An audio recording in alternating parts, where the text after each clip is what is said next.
Hoje vamos falar de Reinaldo Ferreira, o conhecido pelo pseudónimo de Repórter X, nascido em Lisboa a 10 de agosto de 1897 e falecido em Lisboa também em 4 de outubro de 1935, uma breve existência de 38 anos. Foi um repórter, jornalista, dramaturgo, escritor e realizador de cinema. Teve uma própria produção de cinema no Porto e produziu algumas curtas-metragens. Iniciou a sua carreira jornalística aos 12 anos de idade. E já então, nessa altura, o seu fascínio pelo cinema era grande e colaborou com a revista O Mundo Cinematográfico. Em 1914, com 17 anos, entrou no Diário Capital, onde fez a sua primeira reportagem sobre um incêndio em moldes de grande detalhe e dramatismo, retratando o ambiente, o que prendeu os leitores. Posteriormente, até a sua morte, havia de ser considerado o maior repórter português no princípio do século XX. Em 1917, com 19 anos, sobressalta aos lisboetas com o relato de um crime tenebroso, mais tarde sabendo-se que foi inexistente, na rua Saraiva de Carvalho, em Campo de Ourique, que metia malfeitores embuçados, um presumível cadáver e um vilão apropriadamente designado como o Homem dos Olhos Tortos. A história, publicada no século em forma de cartas enviadas por um desconhecido, que se assinava então por Gil Góes.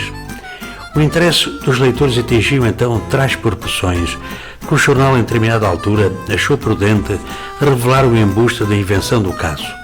No entanto, a força era tão grande do folhetim que teve que ser assumido com ficção, mas continuou até ao seu desenlace e não tardou a transformar-se num livro com o nome O Mistério da Rua Saraiva de Carvalho.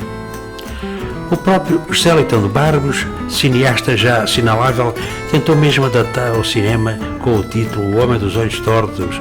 Segundo então alguns biógrafos do Repórter X e prefaciadores da sua história, um dos livros também, que era o Dr. Duque e a Cartomante do Raciocínio, seria então tudo uma espécie de Nero Wolf avant la lettre, e a Cinemateca Nacional conserva ainda alguns metros desta película rodada desse projeto que não teve seguimento. Escassos meses após ter encerrado as aventuras de Gil Góes, Reinaldo Ferreira publica no jornal Amanhã, em março de 1918, um inquérito à mendicidade. Fez-se fotografar mal barbeado e andrajoso, como já tinha acontecido com outro escritor e amigo e colaborador seu, do nome Mário Domingues. Reinaldo Ferreira foi fotografado de mão estendida. O público convenceu-se então de que o repórter fizera de facto uma grande vida de mendigo durante uns dias, mas grande parte das peripécias foram inventadas, incluindo alguns centavos que teria rendido esta incursão de indigência. Nesse mesmo ano, publica no Século um suposto assassinato de uma estrangeira perpetrado pelo respectivo marido numa pensão em Lisboa, na Rua dos Fanqueiros. Desta vez, teve o auxílio de Stuart Carvalhais, o ilustrador, para compor o cenário, e vai ao ponto de pôr num dos quartos da dita pensão um cenário em que espalhou sangue de galinha pelo aposento. Pretendeu, com isto, alertar para os muitos casos à margem da lei que existiam na época nas pensões de Lisboa. A encerrar o ano de 1918, escreve ter recolhido as últimas palavras do presidente Sidónio Pais, assassinado na estação do Rossio. As palavras que seriam: morro eu, mas salva-se a pátria. A verdade é que não presenciou o sucedido em virtude de ter chegado tarde para a reportagem prevista e, ao que parece, o estadista tombou sem nunca ter tempo nem poder dizer esta frase, uma vez que foi atingido num pulmão e, consequentemente, não poderia falar.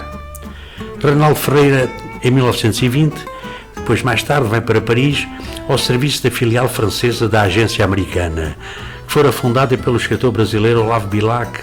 Pelos finais do ano seguinte, já deixa esta empresa e radica-se em Barcelona. Com a subida ao poder de Primo de Rivera, o jornalista regressa a Portugal, mas não sem antes enviar de Barcelona uma crónica à imprensa de Lisboa, atacando o ditador. Assina o artigo com o seu próprio nome, mas um amigo faz-lhe ver que poderia sofrer represálias, e assim Reinaldo Ferreira escreve somente repórter. Todavia, por um desses acasos do destino, o tipógrafo que recebe a peça vê no fim um X da assinatura que não era mais que o rabisco final. E então pensa que seria Repórter X. E assim nasce realmente este pseudónimo. Mais tarde, a reportagem da Rússia sem sair de Paris. Já depois de trabalhar no ABC, o jornal enviou à Rússia em 1925 para acompanhar as lutas intestinas desencadeadas após a morte de Lenin. Fica em Paris, onde terá experimentado pela primeira vez a morfina. Reinaldo informa que lhe está a ser difícil conseguir um visto para a Rússia, mas vem mandando trabalho, designadamente uma entrevista inventada com Conan Doyle, o criador do Sherlock Holmes. Finalmente, começam a chegar as crónicas de Moscovo, onde o jornalista diz encontrar-se com vários portugueses, desde o porteiro do Kremlin ao homem que embalsamou Lenin. Mas tudo parece indicar que o nosso repórter nunca pôs os pés na Rússia, limitou-se a ficar em Paris, aguardando e baseando-se nos artigos da Ribeiro, que para lá fora destacado por Le Journal. Passado um ano, em 1926, está de novo em Portugal. Desta vez fixando-se agora no Porto e escrevendo simultaneamente para o ABC e para o 1º de janeiro. Colabora também no semanário Domingo Ilustrado, entre 25 e 27, bem como na revista Ilustração. E em março então desse ano, dá-se em Lisboa o célebre assassinato da corista Maria Alves, estrangulada num táxi e o seu corpo lançado perto do Largo de Santa Bárbara. Baseando-se em anteriores crimes congêneres e na intriga no romance espanhol, Reinaldo aventa nos jornais a hipótese que o culpado é o ex-empresário da vítima, de nome Augusto Gomes, e o espantoso é que acerta. O próprio assassino confessa mais tarde que o seu procedimento tinha tantas e perfeitas semelhanças com o que o Repórter X escreveu. Aproveitando mais este sucesso, o então já famoso Repórter X publica no 1º de janeiro o folhetim O Táxi 9297, que depois será publicado em livro, levando ao palco e convertido num filme que o próprio Reinaldo Ferreira dirigirá no Porto nos estúdios da Invicta Filmes, com Alves da Costa no papel protagonista. Já em 1924 será adaptada ao cinema em Espanha a novela El Botones del Ritz, O Grão do Ritz, e o Repórter X Filme produzirá ainda 3 curtas-metragens. Depois temos o nosso Reinaldo Ferreira com um desvario completamente tremendo em nível de ficção, que é o caso das libras de louça. Com vários problemas familiares em 1928 e muito agarrado já à cocaína e à morfina, Reinaldo passa a viver no ano seguinte com Carmen Cal, uma senhora ainda da família portuense dos prestigiosos advogados Calbrandão. Continua, entretanto, a trabalhar no 1º de janeiro, onde congemina a mais inverossímil das suas invenções literárias. Constava então esta invenção de uma alegada campanha alemã para desacreditar a moeda inglesa, passaria pela produção de libras de louça, de uma refeição inexcedível no seu dizer. O pior é que envolveu na trama o banqueiro Francisco Borges, do Banco Borges e Irmão, e a coisa naturalmente não correu bem para o nosso repórter.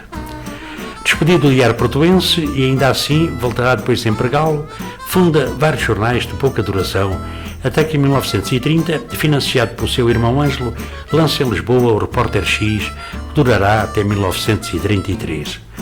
A chefia da redação é então confiada a Mário Domingues, que fora seu condiscípulo no Colégio Francês e que mais tarde abandona o projeto para fundar ele próprio uma revista no nome Detetive.